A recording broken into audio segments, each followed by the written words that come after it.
I'm going to be talking about maths, and it's maths that, like, you know, you do your GDC talk and you put it in, and I had one piece of feedback, and that piece of feedback was that I had a typo, that it's math, and it's like, it's not math. There are multiple types of math. It's maths, you know? So what I want to talk about is this thing that I worked on, a unified method of noise generation. Right, so firstly, I'm going to talk about some of the problems that we had to solve making No Man's Sky. So I'm going to give you a little bit of history first.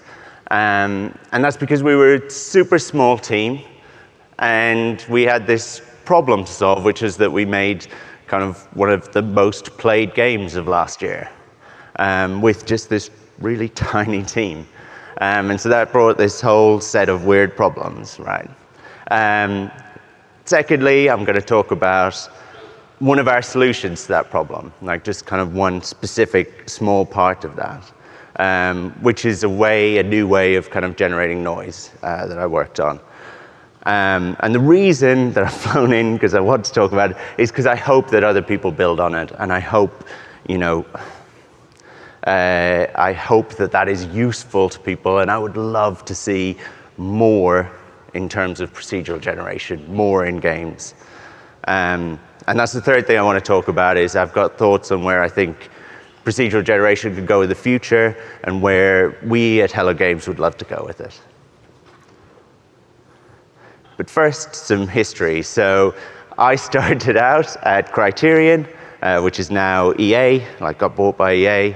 And I sat down to write this, and I realized, like, to write a little bit of history about me, I realized I'm really old. I'm so old now. Like, I don't know what happens to old programmers, like, as in you don't generally see them, but I presume I'm about to find out, right? Like, I think they come for you in the night. I don't know. Something happens. You get disappeared. But I'm near that time now, right? Because I started digging out some of this. So I worked at Criterion, and Criterion, maybe not as much now, but at the time was kind of becoming known for engine and kind of cutting edge tech and stuff like that. And there's a reason why I want to explain this. So like I started out there at 21 as like a junior programmer, and I left when I was 25, and I had done stuff like engine coding, engine lead, tech director, stuff like that, at various different places on various different games. And the reason I discovered that I'm old is because the first quote about renderware, when they say next generation graphics, they're talking about PS2. So that's how old I am. I'm like, they're coming for me soon. And when they're talking about Black, a next generation engine on current generation hardware, that was an engine that I was engine lead on, and something I worked on a lot. And that was PS3, like, was next generation then. You know, I'm like one of those old farts that talks about the spectrum all the time. So I worked there. I actually worked on a whole load of math stuff. So I didn't work on renderware, but I ended up writing like this maths library that ended up getting used in renderware, which was in like games that you might have played, like GTA and Call of Duty and Battlefield and stuff like that. And you'll know this because I optimized the animation code, and it's got a bug in it, and I saw it in so many games, and it was horrible. You would see arms pop inside out, and if you saw that, then you know, that was me. That's my mark, right? So the reason I'm explaining this is because I think engines really dictate design decisions. And that's almost your first decision, your first design decision on any game is what engine you're using, and that loads of things cascade from that, right? And like I said there, before somebody lynches me, like, it's totally fine if you use Unreal or Unity or whatever. It's just not something I have ever done, really. Like, I think they're great and stuff, but before starting No Man's Sky, when I sat down to write the first lines of code, the previous 7 years, every single year of those 7 years, I had been part of writing a new engine from scratch. So I had done that like 7 times across 7 different games. And like, it begins to get a bit boring. And you're solving the same problems all the time. And so I guess I wanted to do something a bit new, right? So No Man's Sky started as a hobby. It was like a hobby project. It sort of still is for me. I love writing engines, and I think it's a real craft, and I would hate to see it die out, and I would hate to see us all use Unreal. You know, because I think like almost every new genre, when you think of any new genre, it was created in a new engine, right? Like when you think of Doom and things like that, you know? We need, the zombie apocalypse is going to come, and then who is going to write our engines, right? Somebody needs to remember how to do that. So I think it's a really cool thing, and I could never not see doing that. But it was starting to get boring, and we have gravitated towards a certain place in games where things are quite iterative, you know? Like you look at, if anyone watches like, looks at Digital Foundry or something like that, and they zoom in on images, you know, comparing 2 games, and they're comparing literally pixels and between one engine and another, you know, in terms of like the anti-aliasing method. So I just wanted to sit down and write something completely different. Mainly selfishly because I just thought of the things that I wanted to learn about, and then I started to write an engine that had those things in, I guess. And that was fun, like that was really fun, and a really fun period of my life where every evening and weekend I was coming home from coding all day, and I would go and I would write my little engine, and that was really fun. Then we showed it. We showed the first trailer, and from then on it was like we were building a rocket ship on the way up, like to the sun, being fired into the sun with like the skin burning from our faces, right? It was a bit of a roller coaster ride from then on.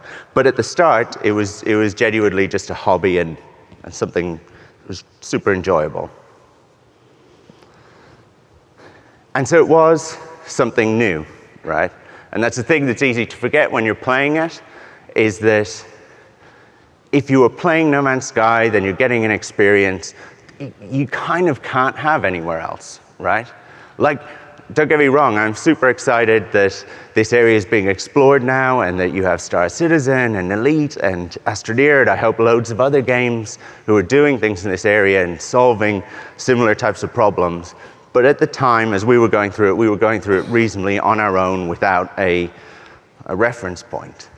And it was super technically challenging, and that makes it super interesting. You know, and I think that's like, selfishly, as an engine programmer, that's fun. Like, there's interesting problems there, and I had kind of lost that a bit. So, actually, if I just take some examples of what I mean by that, or just even one little example, right? Like when you're working in No Man's Sky, when you're working in the engine, like, one, you were never within floating point accuracy, right? You were always outside the bounds of what the computer is actually able to compute and understand. Your Y is no longer up, which is way more difficult than what you realize, and I'll try and get into that. Nothing can be pre-baked, nothing can be pre-calculated. Like, every solution to even the smallest problems is really unique. And I find that quite interesting. Like, really simple example. Okay, if you are in any normal game, and you want to put like a little marker over the top of a building, then that's really simple. You just get the building, get its position, and put the marker there, right? Like, that is an easy problem.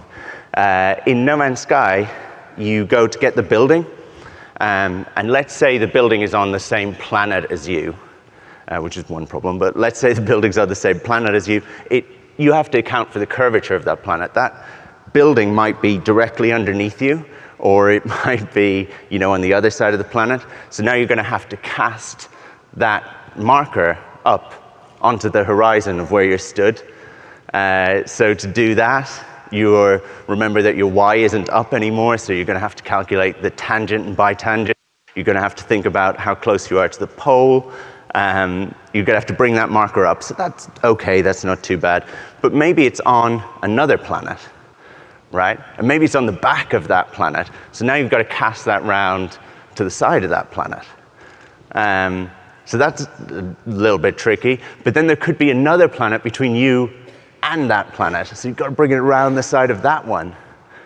But then both of those planets might be underneath you, because there's planets underneath you. So you've got to take that marker, bring it round onto the horizon. And then as you fly towards it, it's got to move to the right place. So that's okay, that's not too bad. Except none of those buildings exist right now, because they're all being generated. And they're quite expensive to generate. So now you're going to say, find me the nearest building of this type. And to do that, you're going to have to start generating where buildings are. And that's really expensive. So now you've got to multi-thread it.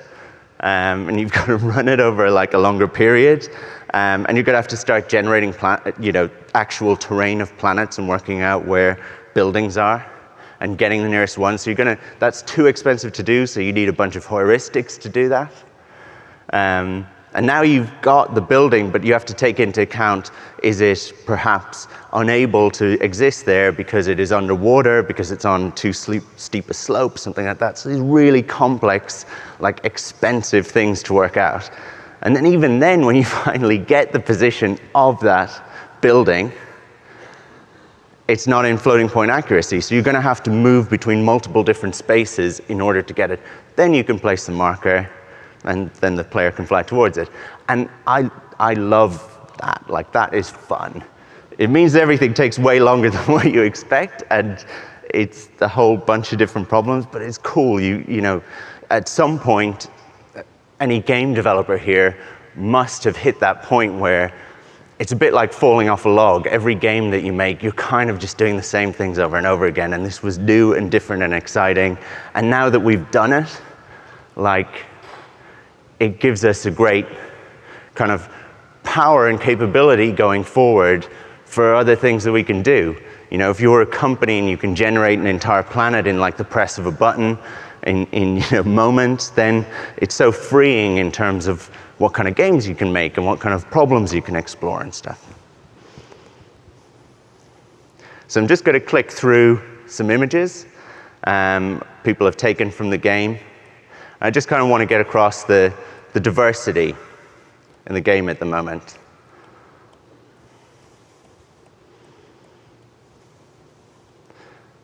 These are all just from people who've played or taken screenshots. So what's interesting about that, which I think those are really diverse worlds, is that No Man's Sky is really big, but it's also really small.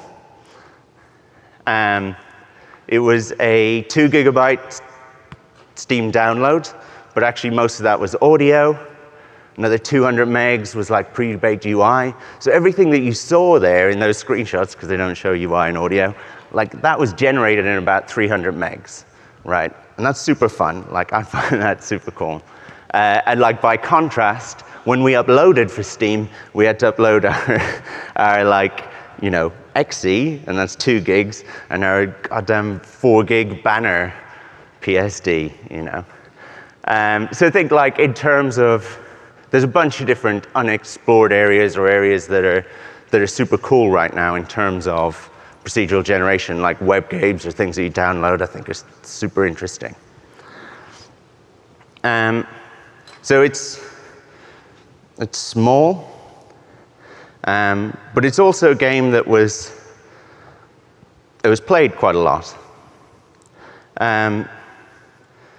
So if you take, I'm just going to talk about some of the games that I've worked on. So if you take Joe Danger, of which there were like 4 Joe Dangers, right? You take all the Joe Dangers and you put them all together. We sold about 1 million copies of Joe Danger, and it was played a lot. It was really well liked and well reviewed and stuff like that. But the total number of hours is like this, okay? And then this makes me a bit sad. So there was a game I worked on, Black, which sold really well, like exceptionally well. And this is the total number of hours that Black was played for by comparison to Joe Danger, which is kind of annoying, having just come from there. So before that, and just a bunch of time in between, some of the team that I work with, we worked on Burnout. So Burnout in particular, I'm taking Burnout 3 here, which was like probably the most played Burnout. Really highly reviewed, sold incredibly well. That's what that looks like in terms of total number of hours played.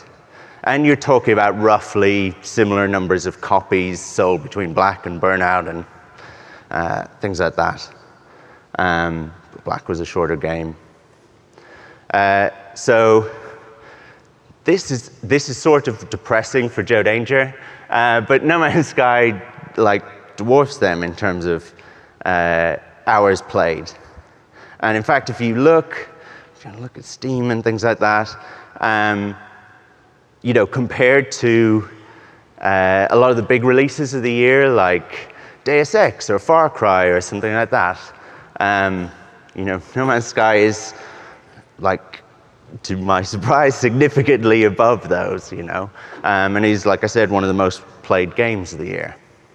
And that, I think, and the reason that I'm bringing that up is not some boast or something, it's because I think it is down to the diversity of the worlds. And it's really interesting to me that the sheer amount of time that people can play for. We have a kind of scary number of people who have played for 100 hours or more. So far beyond any other game that I've worked on. And loads of people, I'm not sure how to feel about this, have played for 1,000 hours, which is the game has been out 6 months. It's 5 hours a day, every day, or something like that. Except presumably it's 3 solid weeks of not eating and not sleeping or something like that instead. And we were a super small team. I probably harp on about this a lot, but I do it to give credit to the team that worked on it. Actually, if you average it out, there was only about 6 people working on the game. As in average. It was an incredibly small team, and that, we are publisher and things like that, so that includes production, publishing, marketing, and all that. Not that we're very good with that kind of thing. So that gives you a little bit of an overview of the history of the game and my history and stuff like that. So I wanted to get into the kind of how we created that diversity, and I'm going to pick one thing in particular. So I wanted to talk about actually noise generation. So this is a gross simplification, but basically we generate a whole bunch of noise, which is the terrain and a bunch of other stuff, clouds and populations of stuff and things like that.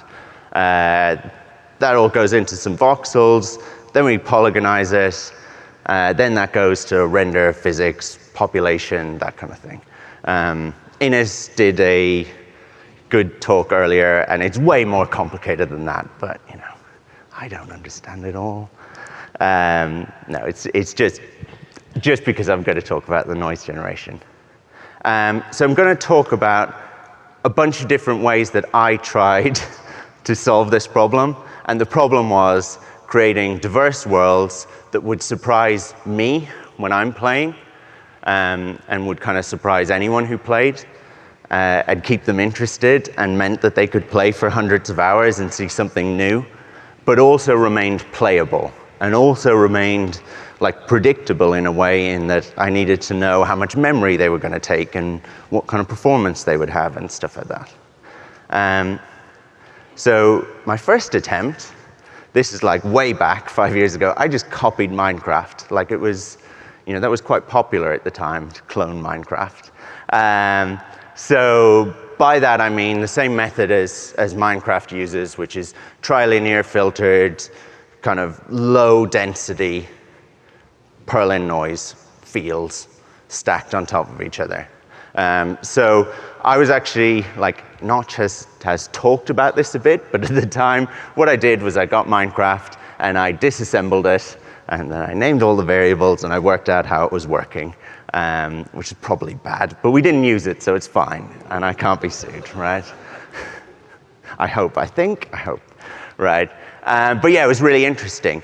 And the reason I did that is because no one talks about this, but Minecraft is amazing. Like, in terms of the worlds, like I think that is the secret. And anyone who clones Minecraft, they always forget that, and they end up with way less interesting worlds. And I think it is the core of why Minecraft is so compelling, right? And why it's been such a phenomenon. Now, the problem is we were polygonizing these worlds, and we were making something that was more realistic. And the thing that makes Minecraft really interesting is all this kind of terraced shape and makes it play really well. And the reality is that when you put something realistic over that, it's like draping a cloth over that.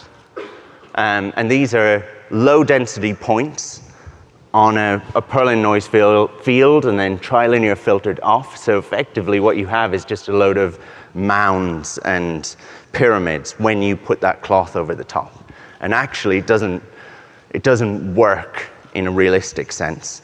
So it didn't play particularly well for us, and actually you expect to see instantly you want crevices, you want erosion, you want this kind of thing, which is actually built in Minecraft. But you want this kind of detail, this more realistic shapes and mountain shapes and things like that, right?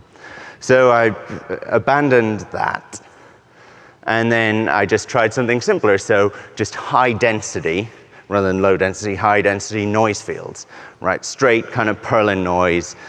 This is what Space Engine uses if you're used to that. It's the classic image of a terrain sim, right? Like, I'll show you what I mean. Okay, this is a render from Terragen, and this is Perlin noise. And like, I go through like people's CVs and demos and stuff like that when they apply, and like this is the classic thing that you see, which is just unaltered Perlin noise, and it sort of looks like mountains, but it also sort of doesn't. I used to apply loads of image processing to this to pick out features, highlights, add more contrast, things like that, layer loads of things on top of each other. And in some of our earlier like videos and demos and stuff like that, we were using some of these methods, but the worlds aren't that interesting. And actually the real world isn't like this, right? The features are extremely repetitive in Perlin noise. And they also are unrealistic in that the slope, the gradient, is reasonably constant. And that's not what you see in the real world. In the real world, you see sharp cliffs. You see way more distribution of noise, which brings me on to the next thing that I tried. So DEM data is digital elevation map data, and you can just download it online. And it's the real world, if you know, real world data, just like captured. It's kind of what Google Maps and things like that. It's contour data from the real world captured at various points. And I thought it would be cool, and somebody else had already done it in Parbury, and way better than me. But download this and actually extract data from it. So parse, like just take Utah or something like that, right? And then parse all the data from it and work out what's the rate of change of slopes and shapes, and try and get some of that data out, and then feed that back into noise generation. Right, work out the distribution of shape change, because I decided that the distribution of shape change in Perlin noise isn't very realistic.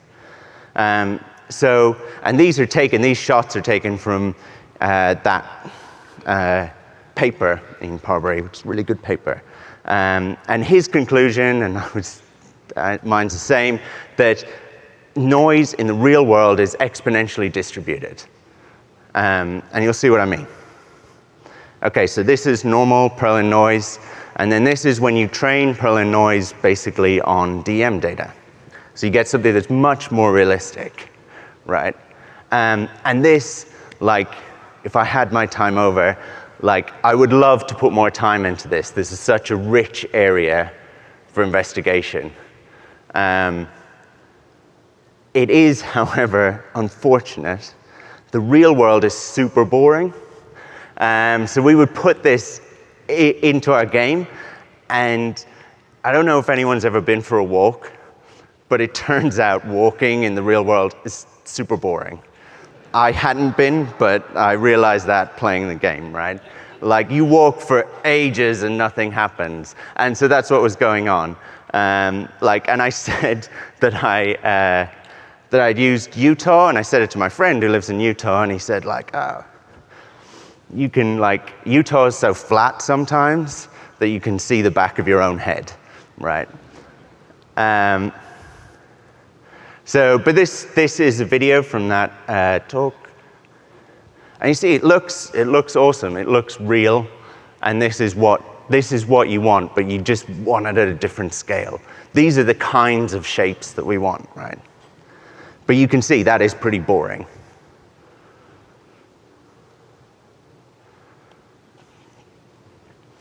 Okay, so I went from there to a thing called Uber noise. I call it Uber noise. And that's this kind of unifying method of noise generation.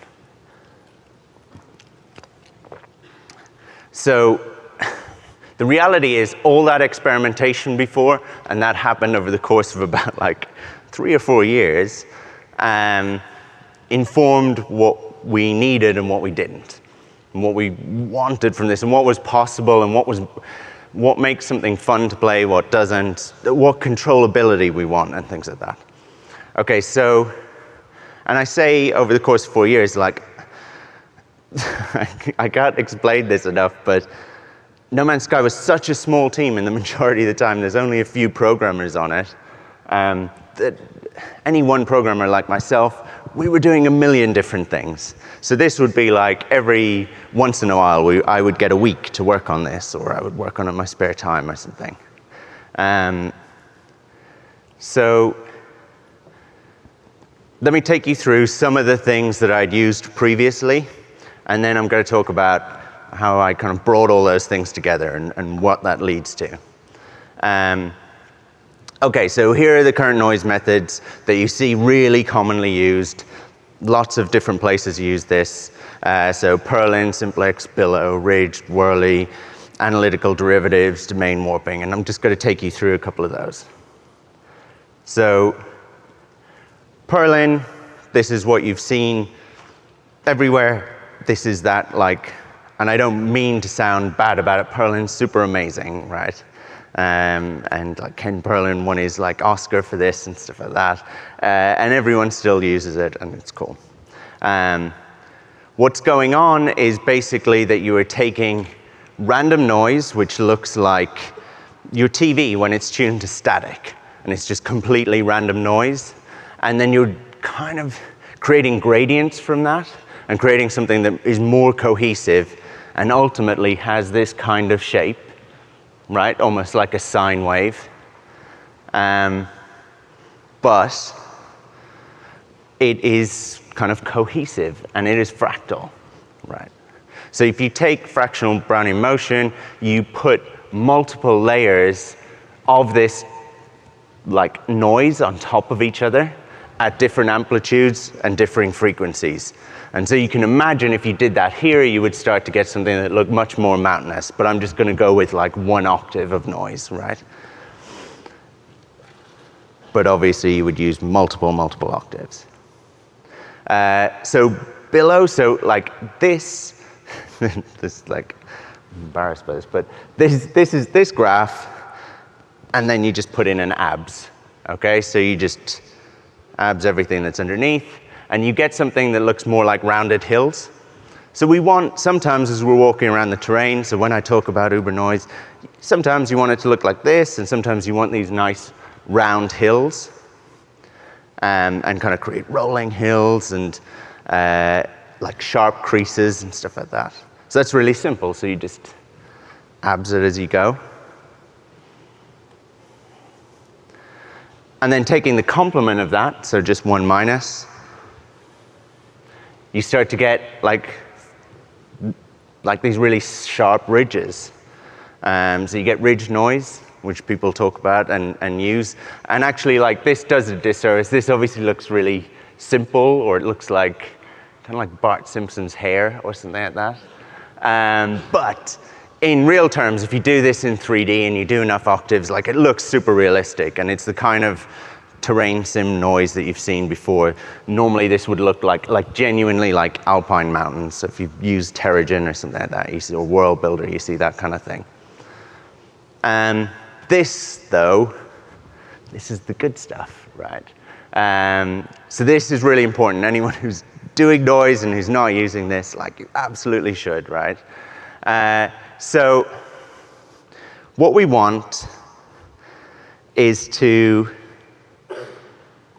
have our features change in relation to different octaves of noise. Like, that's what happens in the real world. So I'm going to explain a thing, but it's probably really obvious. We have this massive array of voxels, like billions of them, and we are going to generate one voxel. So we're just going to pick an X, Y, Z position somewhere in the universe, and we are going to say, fill in this voxel. And when you do that, you cannot, as part of that equation, you can never query the voxels round about you. Because if you had to do that, if to generate this voxel here, like in this world, to generate this one, you needed to ask this one what was in it, then that cascades, because to generate that one, you need to ask that one, to generate that one, and it goes on and on and on, and it's an intractable problem, right?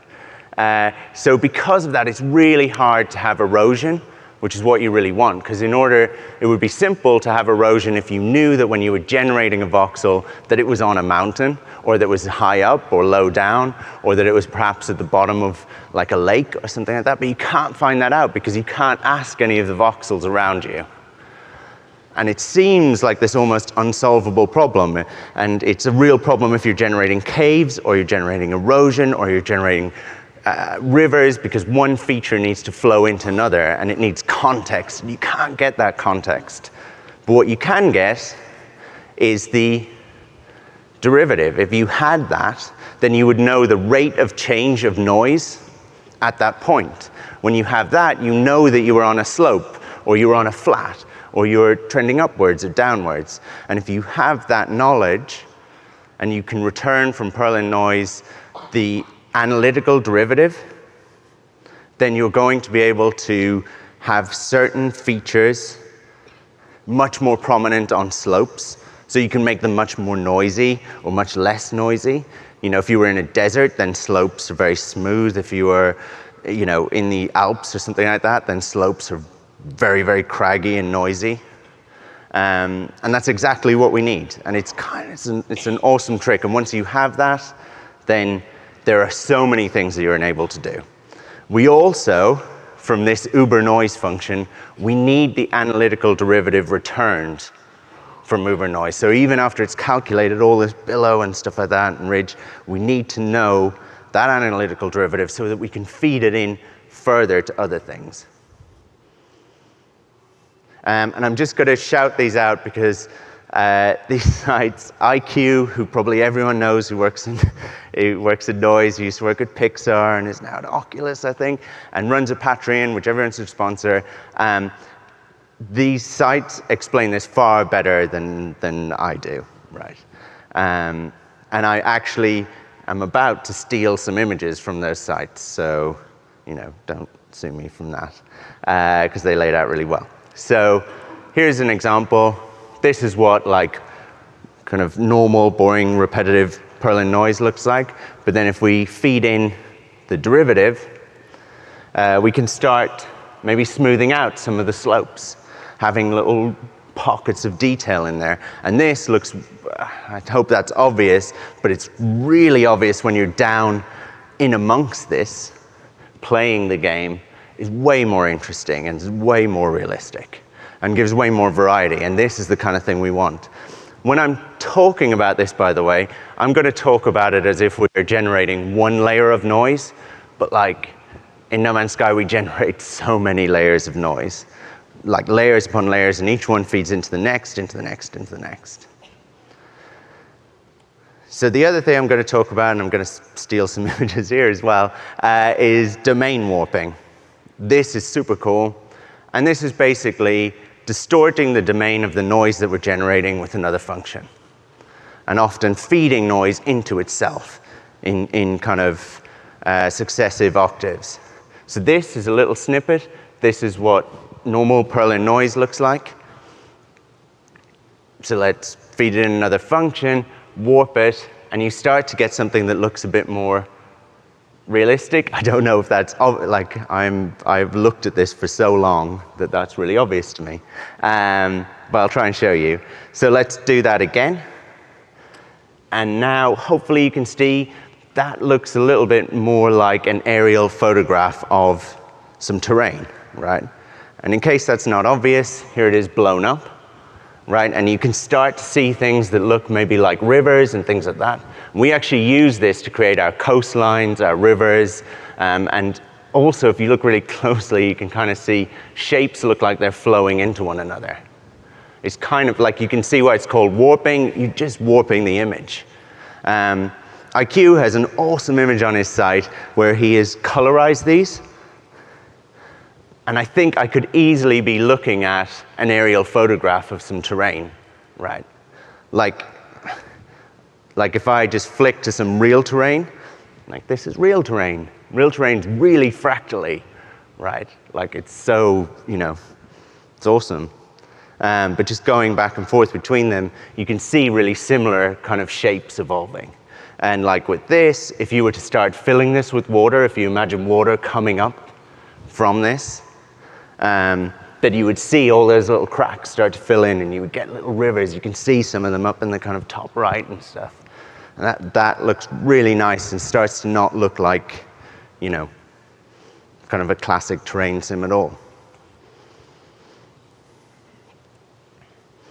So, what we want from our Uber noise is we want domain warping, like I just explained. We want erosion on our slopes. We want control over altitude erosion. We want ridges, plateaus, terraces, rolling hills. We want non-repeating features. And we want an analytical derivative returned at the end of it so we can go and feed that into more layers of Uber noise. And this is kind of how, this is the function for how terrains are generated in No Man's Sky.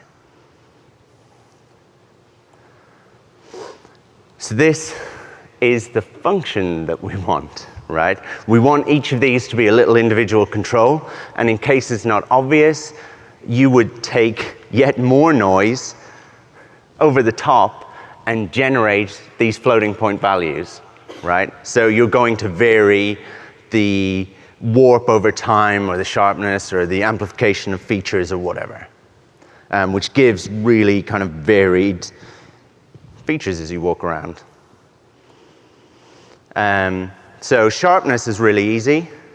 That's just like I explained before, just getting your ridge and your billowed noise, and then just kind of blending between them. So now, instead of just being binary, we can just blend between them. Slope erosion, just like we were talking about before. Again, this is where you're going to be able to control the amount of noise and kind of detail on your slopes. You also have altitude damping, so things that you want to do sometimes is you want to have like a basin that flattens out, or maybe some, kind of like you would get in, I guess, erosion that comes, like, because you have various different types of erosion, and a lot of these can be used to mimic that. So you can have tectonic erosion or glacial erosion, and you get these more smooth shapes coming in sometimes. And what you're doing is you're varying the amplitude based on the derivative. We're going to perturb the domain, so like domain warping, those are going to create our nice little flows of rivers and things. And amplifying some features. And this is really this is really simple, and it drives me crazy that I didn't think of this earlier and that I didn't work on it more. As you go between octaves, the lesson that I learned from the exponentially distributed noise, a really nice trick is to have different emphasis on different octaves of your noise, and to have certain features really stand out and damp down certain features. It creates, so like a really nice trick is to have your first octave not actually be that prominent, because that's what's giving you these really repetitive sequences of mountains. Varying that makes a huge difference. Having some of the lower octaves have more impact.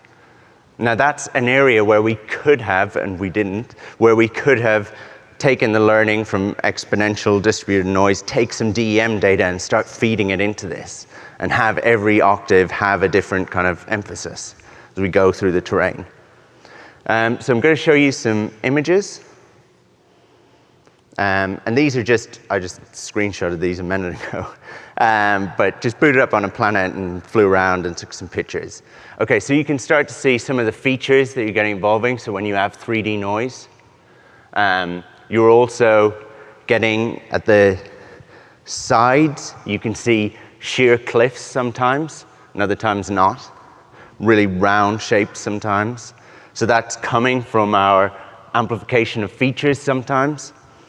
And also, I'm talking about noise as if it's being generated in 2D. The reality is we mix 2D and 3D a lot. So that's why you get these kind of overhangs. And that's something that a lot of kind of demos that you see, like of planet generation and things like that, they're in 2D. And two-dimensional generations, the generation of height fields, is so much easier because literally, like, you go from having to generate millions of voxels to having to generate billions of voxels. But it's worth it to get caves and overhangs, and we needed that because otherwise the terrains aren't interesting enough. And it's a real core part of exploration is to have those shapes, to have these non-smooth shapes, and to have things like cliff edges and stuff like that. So here you're seeing that domain warping. You're seeing that kind of snake through, and a huge differentiation in noises there, where you're not seeing those repeating hills, right? You're seeing massive hills sometimes, other times not. And we have, you know, 2-kilometer high mountains sometimes, each with like little caves inside in them and things.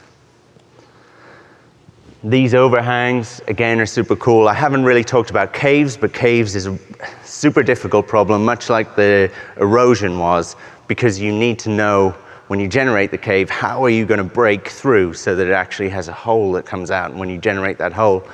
Because remember that when you're generating any voxel, you cannot know about the voxels around it. To generate that cave and to generate it breaking through the terrain is a difficult problem. This is a nice image. So this is just actually, I happen to know, is one layer of noise. So this is just one layer of uber noise. And you're seeing so many different things going on there. So down in the bottom, that's domain warping that's giving you those nice shapes. If you were to fill that in with water, you would get really nice little rivers and things going through. You're seeing steep cliffs and then at time round edges.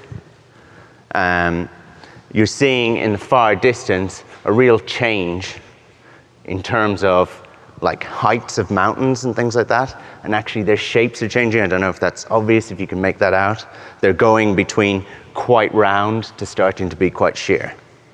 And this is one of the things that I think really works in No Man's Sky. One of the reasons why people play it for so long is because we get it all the time. We get people saying, I played for 100 hours and then I landed on this planet and it looked like something I hadn't seen before. And so I think that's cool, that's interesting, and people know because they know they haven't seen it before, that it's different. It gives a real sense of exploration. It's important to the game.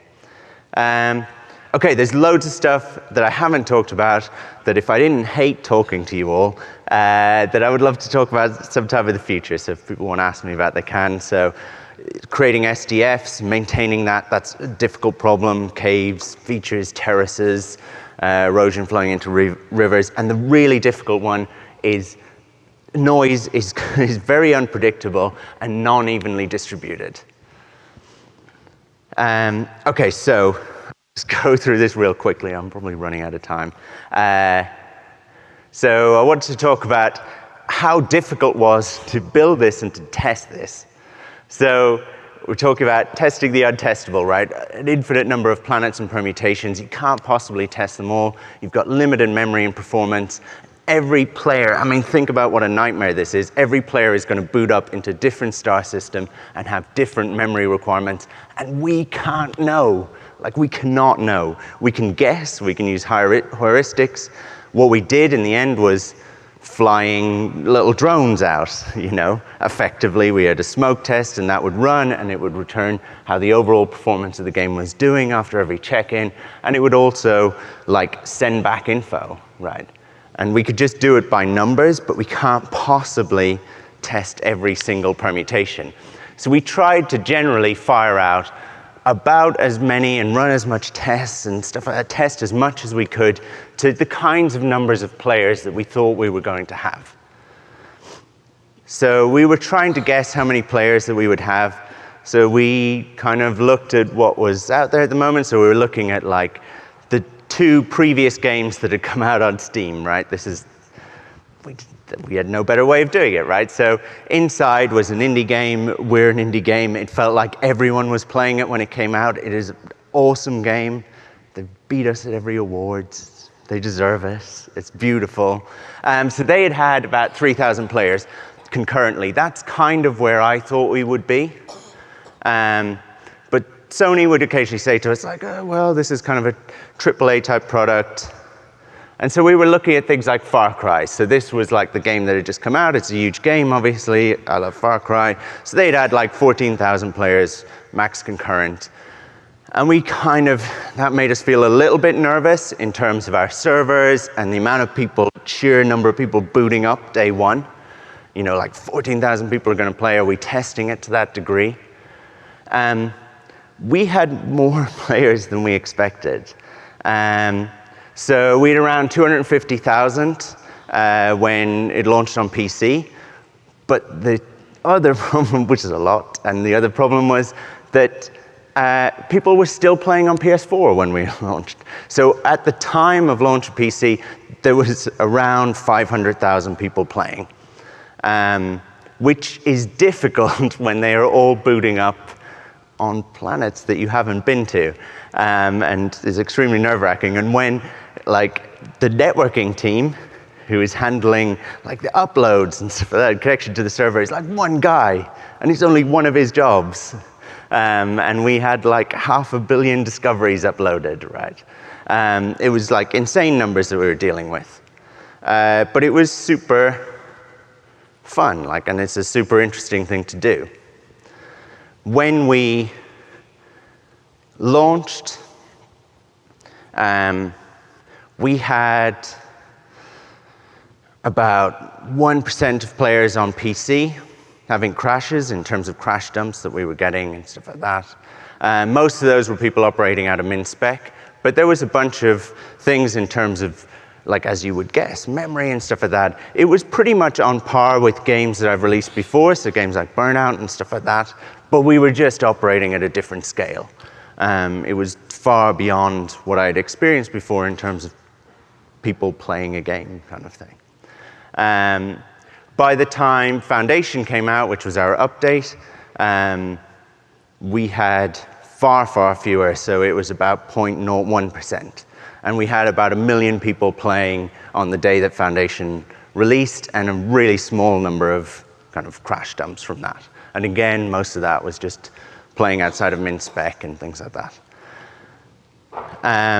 But we've kind of learned that lesson. A thing that that is a little bit crazy is to fix some of the bugs, but also because we wanted to really embellish the worlds that we had.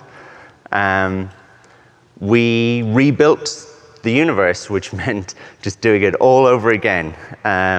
So rebuilding the universe, resetting all the players. So no matter what you're doing in the game, we've got to take you and place you somewhere safe. Maybe you're just repairing your ship.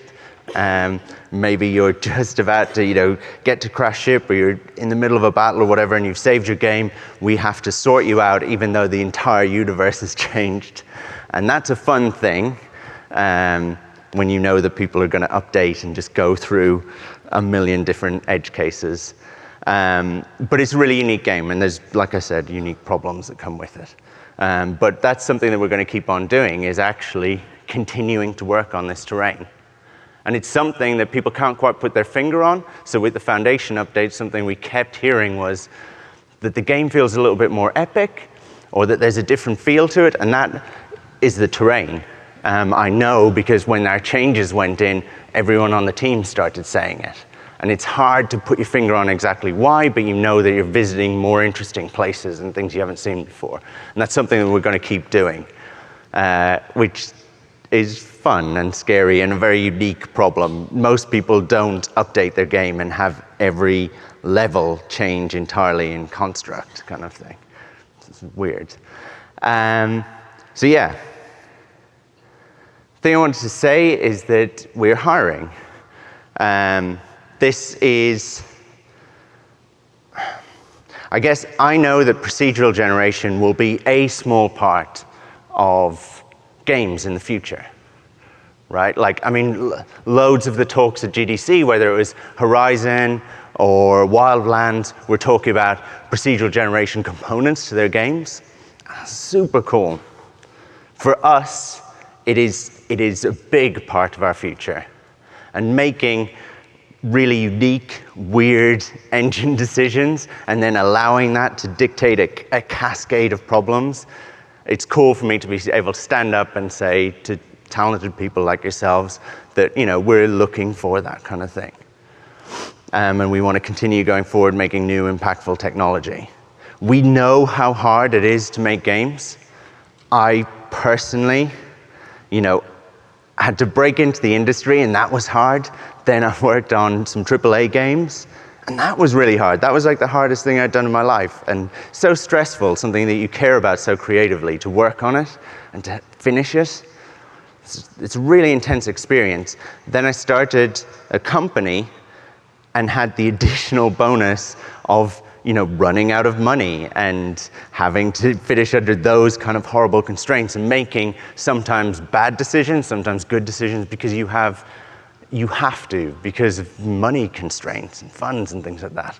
And then I know what it's like on top of that with No Man's Sky to do something new and weird and experimental on top of, you know, also running out of money and also trying to finish something you care about really creatively. So if you are like interested in working on stuff like that, then great. But let's say you're interested in working on that kind of thing, but you also want to start up and do your own thing, then we're going to try and help with that a little bit as well. So we're starting this thing. It's super low-key at the moment, but it's Hello Labs. And we're going to try and fund and support a couple of projects. We've one already in development. And the focus is going to be on procedural generation and kind of experimental games research, that kind of thing. More details will follow, but if you were there and this is the kind of area that you're interested in, like, we would love to help people avoid some of the pains that we went through ourselves, kind of thing. And it's something I care really passionately about. So that's my talk. If you're interested, come and mail me. I flew in. I now run and fly out.